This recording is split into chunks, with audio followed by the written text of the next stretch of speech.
साईं बाबा शिरडी में मौजूद साईं बाबा के मंदिर से की है प्रधानमंत्री। मंदिर परिसर में मौजूद हैं। मंदिर परिसर में पूजा दर्शन के लिए प्रधानमंत्री पहुंच चुके हैं। वह मंदिर में नए दर्शन कतार परिसर का भी उद्घाटन करेंगे।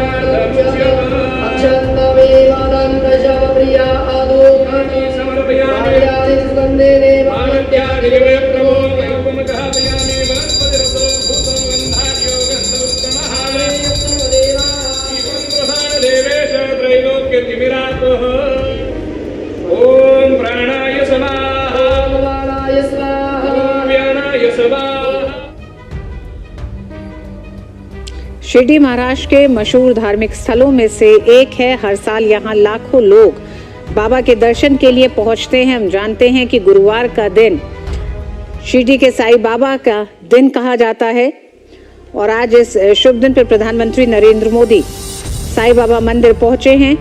साईं बाबा के दर्शन के लिए इस मंदिर की प्रसिद्धि सिर्फ महाराष्ट्र तक ही सीमित नहीं है, बल्कि बाबा का दर्शन करने लोग विदेशों से भी आते हैं।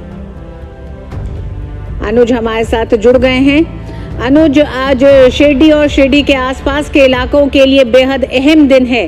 प्रधानमंत्री पूजा अर्चना करने के बाद जिस तरह से विकास परियोजनाओं का उद्घाटन और शिलान्यास करने जा रहे हैं। देखिए ऋतु, आज शिरडी के हिसाब से अगर हम बात करें तो एक बड़ा दिन इसलिए है क्योंकि आज यहाँ कई हजार करोड़ की जो परियोजनाएं हैं वो इस इलाके के लिए प्रधानमंत्री नरेंद्र मोदी आज यहाँ की जनता को सौंपने जा रहे हैं। और दूसरी सबसे बड़ी बात है जो आपने अभी तस्वीरों के माध्यम से देखा कि प्रधानमंत्री आज श्री बाई बाबा जो संस्थान ट्रस्ट है वहां पर आए और यहाँ साईं बाबा के दर्शन उन्होंने किए, पूजा अर्चना की। और उसके बाद जो एक सबसे बड़ा साईं बाबा ट्रस्ट के लिए आज दिन है वो इसलिए है क्योंकि इस परिसर का जो नवनिर्माण हुआ है, जो एक नई इमारत बनकर तैयारी हुई है, उसका भी उद्घाटन करेंगे। और इसके पीछे जो सबसे बड़ा मकसद रहा है ऋतु, वो ये रहा है कि यहाँ पर जो दर्शनालु हैं, श्रद्धालु हैं, उनकी संख्या कई ऐसे अवसरों पर बढ़ती है, जैसे रामनवमी का दिन है या बृहस्पतिवार के दिन है, यहाँ पर काफी संख्या बढ़ जाती है। ऐसे में लोगों को जो सड़कों पर जो लंबी लंबी लाइन लगती हैं उन पर ना लगना पड़े। यहाँ पर वातानुकूलित एक कॉम्प्लेक्स बनाया गया है, लोग वहां पर अपनी बारी का इंतजार कर सकते हैं। तो आज श्रद्धालुओं को एक सबसे बड़ी सौगात इस नई इमारत के रूप में मिलेगी। दूसरी जो सबसे बड़ी बात है, प्रधानमंत्री यहीं पर जो शिरडी गांव के जो बच्चे हैं, आसपास के बच्चे हैं, उनके लिए एक शिक्षण संस्थान भी यहाँ लगातार चल रहा है। उसके लिए भी एक नई कॉम्प्लेक्स, एक नई इमारत का उद्घाटन प्रधानमंत्री नरेंद्र मोदी यहाँ पर करेंगे। तो कुल मिलाकर हम कह सकते हैं कि जिस तरीके से प्रधानमंत्री का लगातार फोकस रहा है कि पर्यटन को बढ़ावा मिले, धार्मिक पर्यटन को अगर बढ़ावा मिलता है तो हम जानते हैं कि उस इलाके के अंदर डेवलपमेंट के कार्य होते हैं, विकास के कार्य होते हैं, लोगों को रोजगार मिलता है। प्रधानमंत्री जब भी किसी सरकारी परियोजनाओं को उस इलाके के लेकर जाते हैं तो हमने इस बात को देखा है कि जो वहाँ के जो धार्मिक जो मंदिर हैं उनका वो एक तरीके से पुनर्निर्माण लगातार कराते रहे हैं। और शिरडी साईं बाबा मंदिर का भी यहाँ पर नए कॉम्प्लेक्स बने हैं। तो निश्चित तौर पर जब श्रद्धालुओं की संख्या किसी इलाके की बढ़ती है तो उस इलाके का विकास होता है, पर्यटन बढ़ता है, तो उस इलाके के आधारभूत ढांचे को मजबूती मिलती है। और यही प्रधानमंत्री नरेंद्र मोदी का शुरू से ही लक्ष्य रहा है, चाहे वो देश के कोने कोने का कोई भी हिस्सा हो। तो आज हम कह सकते हैं शिरडी और शिरडी जिले के आसपास के जितने भी इलाके हैं उनको कई बड़ी सौगातें मिलेंगी। जो ग्रामीण इलाके हैं उनको सड़कों से जोड़ने की परियोजनाएं हैं, किसानों के लिए एक इसके बाद जो प्रधानमंत्री नरेंद्र मोदी का कार्यक्रम है वो एक डैम है, उसका आज भूमि पूजन होगा। और वहीं से जो एक कैनाल है, नहर है, उसका उद्घाटन होगा। इससे वहां के जो हजारों लाखों किसान हैं उनको सिंचाई की अच्छी व्यवस्था मिलेगी। और कुछ तो ऐसे भी इलाके हैं, गाँव हैं, जहाँ तक पीने के पानी की अच्छी व्यवस्था नहीं थी, आज वो पानी की पीने की अच्छी व्यवस्था वहां के लोगों को मिलने जा रही है। रेल यातायात की बात करें, उसमें भी एक नई लाइन का उद्घाटन होगा। और हम तो ऋतु इस बात को जानते हैं कि पहले शिरडी में अगर कोई लोग रेल से आता था तो उसको यहाँ से 30 किलोमीटर के आसपास दूर उतरना होता था, लेकिन अब ऐसा नहीं होता है, सीधी रेल शिरडी के अंदर आती है।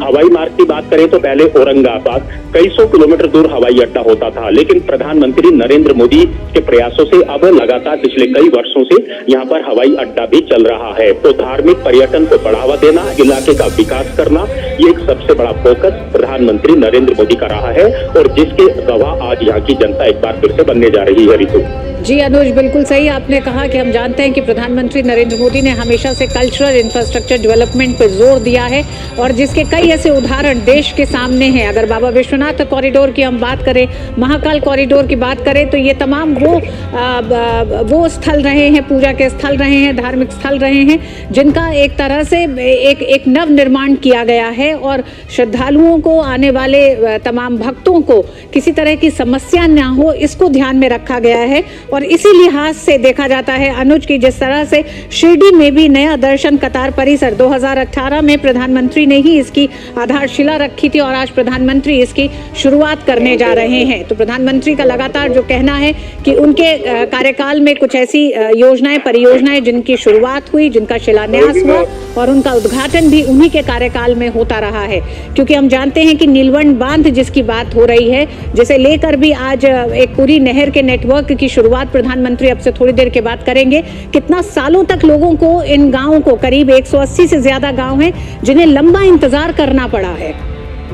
बिल्कुल ऋतु, आपने बिल्कुल सही कहा, क्योंकि काफी लंबे अरसे के बाद जब लोगों को सुविधाएं मिलती हैं तो निश्चित तौर पर उनके लिए, उनके इलाके के लिए एक नया जन्म होता है, हम इस बात को कह सकते हैं। और पीने के पानी की व्यवस्था तो ऐसी बात है जो जीवन के लिए एक आधारभूत जरूरत है और ऐसे में प्रधानमंत्री ने कई कार्यक्रम चलाए हैं, चाहे घर घर जल नल की बात चलाई हो, सिंचाई की व्यवस्था की बात की हो। ये इस तरह की बातें हैं जो प्रधानमंत्री सीधे जो लोगों की जो समस्याएं हैं, जो निचले पायदान के लोग हैं, उनकी बातों को जो प्रधानमंत्री लगातार उनके इलाकों तक पहुंचाते हैं, तो ये उनके लिए एक बड़ी बात होती है। निश्चित तौर पर ये महाराष्ट्र के ऐसे इलाके हैं, हमने तो ऋतु ऐसे भी दिन देखे हैं जब महाराष्ट्र के अंदर विदर्भ ही नहीं, बाकी कुछ ऐसे भी इलाके हुआ करते थे जहां पानी की पीने की समस्याएं मीडिया की हेडलाइन बना करती थी, अखबारों की हेडलाइन बना करती थी। किसान के लिए सिंचाई के पानी की कोई व्यवस्था नहीं होती थी।